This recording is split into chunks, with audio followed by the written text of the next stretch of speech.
What's good, everybody? Decided I'd do another less lethal video. Gonna be shooting some spaghetti squash. I think this is what this is called today. Glock 17 Gen 5, completely factory pistol, fiber optic sights, of course, except for the fiber optic sights, an O-light. Internal wise, completely stock. High miles, daily carry. I mean, you can see the wear on it. It's got a new magazine release button and spring from where it's broken on me a couple times, and just an old workhorse by this point. Just beat up. Still runs. HDR 50, TR50L. It's already pierced. I've already done some shooting. Loaded up with 4.2 D's bullets. Like I said, this is the L version, so we've got the... fumbling around here. We've got the laser. If you can see the laser. Yes.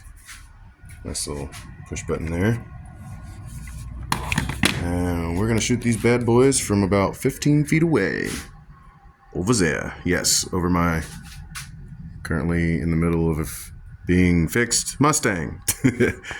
Alright, first we're going to be shooting the Glock. This is loaded up with 8 2-gram steel core nylon rye balls from ryeballs.com.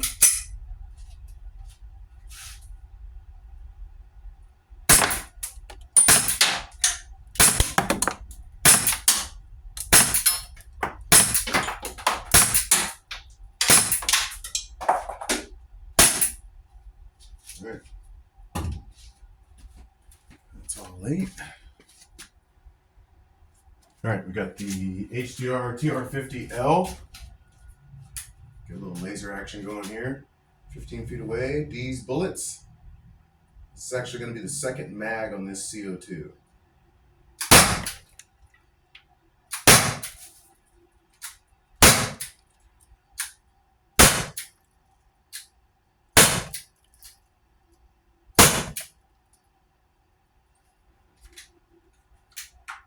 That's 6.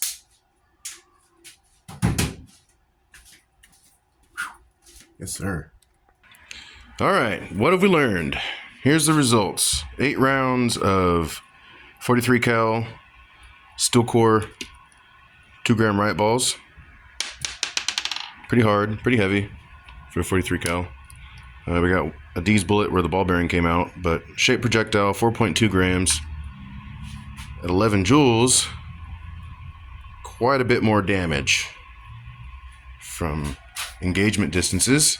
Also, we have a inch longer barrel, larger caliber, better air chamber, no blowback. A lot of advantages here, right? Here's the test results I did a while back. The first time I shot the revolver with these bullets, I was averaging 17 joules.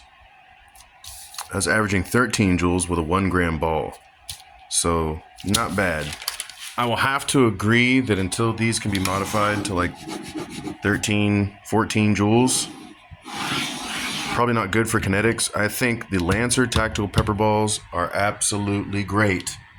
I don't know why everyone rags on these. I've had 0 problems with them. 1 or 2 balls have cracked in my mag from me goofing off. It was completely my fault. But as far as just putting them in the mag and rocking them, no issues. Of course, if they could make a mag-fed 50 cal launcher that's non-blowback, that's like just like this, but 50 cal, non-blowback with the CO2 in the mag, that can achieve this kind of power, it would be a sellout. And I'm trying to get Umarex to buy my idea. I have sent my intellectual property to them multiple times, and they're kind of dragging their feet about it. They might have something in the works already. I don't know. It doesn't pay to be impatient, but I can't help myself. These 50 cals are so nice. Such good power. I mean, this will hurt, right? I don't think it will do this kind of damage to stretchy, soft skin and tissue. To your face, that would definitely hurt. But this will put you on the ground. I don't know why people insist, oh, you need 30 joules. You need 60 million joules. You need 2,000 freaking infinity joules. You don't need that kind of power. Especially if you're going to be carrying it concealed, which is what I do with this. I wish this had 13 joules. If this was 13 joules, it would be perfect. It would be perfect. It would be concealable. It would be ergonomic, right? Fits in the hand better. You get a better shooting grip. You can line up your sights better with the Glock than you can with the revolver or the HDP-50. And you'd get better accuracy, even with a 4-inch barrel. You wouldn't be wasting gas with the blowback. Don't get me wrong, the blowback is cool, but I mean, let's be honest here. The air chamber in these magazines is tiny, simply tiny, compared to what's in the 50 cals. And if they can make non-blowback 40 joule 68 calibers, then 20 joule non-blowback 50 calibers that are the size of the Glock and don't have goofy under the barrel magazines, or where the magazine actually looks like this, like it's supposed to, that would be fantastic. Are you listening, less lethal community? Come on, we need a concealed carry pistol, 50 cal, 6, 7, 8 round pistol that can do this. Should it take shaped rounds in a rifle barrel? Maybe, maybe not. But this is basically 17 joules to the face. I mean, yeah. I think you're going to be able to get away from whoever's trying to attack you if they look like that. These things are pretty hard. I did shoot this earlier. Flip it around here. We got another one lodged in there. We got 2 more punched in there. This thing's pretty compromised, whereas the one shot by the Glock only, it's mostly superficial damage.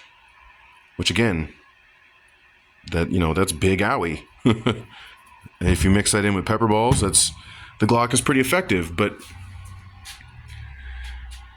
for people who live in states where they can't have pepper balls, or situations where pepper balls might not be a smart idea because you gas yourself, something like this, with the fiber optic sights, Picatinny rail, non-blowback, grip fed, with a nice, I don't know if you can see that there, spring-loaded magazine release, so the mag pops out freely and you can quickly change mags. I can take 6 of these bullets and stack them up. Okay, so I can take 6 of these bullets, 50 cal, and stack them up on the T4E 43 cal magazine. And you can see there's just a tiny little gap. If I put the round pretty much lined up where it would come out of the hole in the magazine, the loading port in the magazine, there's a tiny little gap here at the bottom. If I can just scoot these down to where it would be touching the follower, right? If this was a 50 caliber, you could put at least 6 rounds. You could have a 6-round pistol, okay, in 50 cal with the CO2 in the mag, and they should probably consider creating a pistol like the gavel, where it's like this blended with the gavel, where it runs on 16-gram non-threaded CO2, so you get a longer shot count at a higher level of energy. Here's another telling little feature. If I take a D's bullet and put it on top of the gun and pull the trigger back, look at that. It fits perfectly. So you can have a 1-to-1 replica 50 cal less than lethal pistol at 13, 15 joules out of the box, non-blowback, mag fed.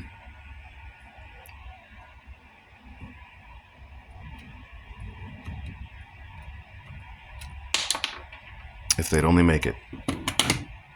If they would only build it. Maybe even first strike capable. Maybe even with a rifle barrel. That would be sick. I mean, 13 to 15 joules, you might hit 20 joules with the right ammo. Still less than lethal in my opinion. I mean, that's 17 joules. So if it's not your face, right, because someone's threatening you with a lethal weapon or a pistol or their own gun, their own real firearm, It's probably the only time you should take face shots. But any other time than that, I think, you know, 13 to 20 joules is more than enough power and would be an absolute sellout in a package this size instead of this. Right? You can have the punch button as long as it's all in the mag. Right? So that's my video for today. I here chilling in the garage. Got the lights going. Finally got the garage cleaned up a little bit. Oh, it's almost 420. You know what that means. Got the grow lights going. It's chill. We're having a good time. But I just wanted to share my test results. You know, this is just barely adequate for concealed carry personal protection. This is more than adequate, but it's too big. So if you can combine these two platforms, I think 11, 12, 13 joules, 15 joules is great. And there's a lot of other 50 cal launchers out there that make that kind of power, but they're designed like this. They're not designed like this, which is kind of a letdown for me. Come on, guys, get with it. Get with it. Give us something serious. All right, that's it. I'm signing out. I'm gonna go disassemble my made-up phone mount over there. You guys have been awesome. Take care. Stay safe. God bless.